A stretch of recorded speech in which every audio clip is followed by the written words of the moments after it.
ইরানের সঙ্গে সাম্প্রতিক সংঘাতে যুক্তরাষ্ট্রের সামরিক সক্ষমতা নিয়ে নতুন করে প্রশ্ন উঠেছে, বিশেষ করে তাদের অস্ত্রভান্ডারের বর্তমান অবস্থা নিয়ে।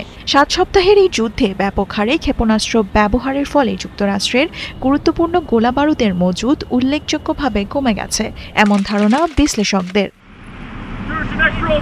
ওয়াশিংটন ভিত্তিক গবেষণা সংস্থা centre for strategic and international studies CSIS এর বিশ্লেষণ অনুযায়ী এই যুদ্ধে যুক্তরাষ্ট্র তাদের প্রিসিশন স্ট্রাইক মিসাইলের প্রায় 45% ব্যবহার করেছে।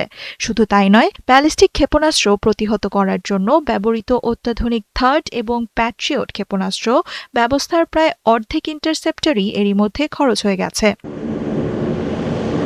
বিশেষজ্ঞরা বলছেন, এই পরিস্থিতি তাৎক্ষণিকভাবে বড় কোনো ঝুঁকি তৈরি না করলেও ভবিষ্যতের জন্য একটি সতর্কবার্তা।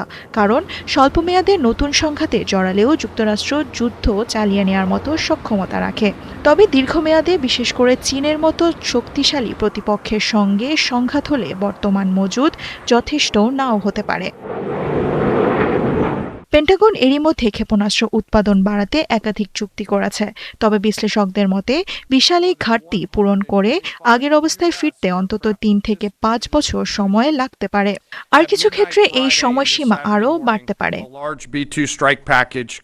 অন্যদিকে মার্কিন প্রশাসন বলছে যে কোনো পরিস্থিতি মোকাবেলার জন্য প্রয়োজনীয় সব সক্ষমতাই রয়েছে সামরিক বাহিনীর হাতে। একই সঙ্গে ক্ষেপণাস্ত্রের উৎপাদন বাড়াতে দেয়া হচ্ছে অতিরিক্ত অর্থ। একেই যুক্তরাষ্ট্রের অস্ত্রভান্ডার হালকা হবার ইঙ্গিত হিসেবে দেখছেন নিরাপত্তা বিশ্লেষকরা। দেওয়ান মুবাশশিরা হোসেন, ৭১।